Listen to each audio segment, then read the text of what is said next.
નમસ્તે, મારું નામ પીપળિયા મિતવા છે. હું ધોરણ 8 માં અભ્યાસ કરું છું. અમારા માર્ગદર્શક શ્રીનું નામ પરમાર મુકેશભાઈ છે. આજે હું તમને વ્હાઇટ બોર્ડમાં કેવી રીતે લખાય તેના વિશે સમજાવીશ.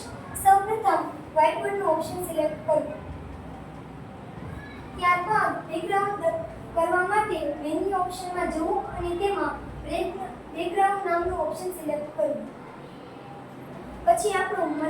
પછી ફોરેન વાળી લીટીઓનું પેજ સિલેક્ટ કરવું.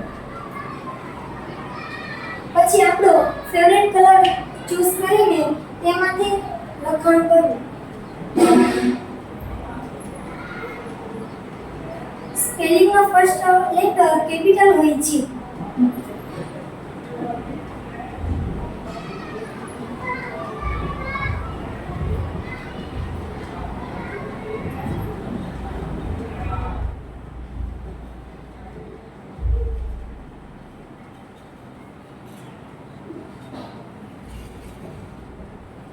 શું તમને મારા અક્ષર ગમ્યા? યસ. શું તમે પણ મારા જેવા અક્ષર કરવાનો પ્રયત્ન કરશો? યસ.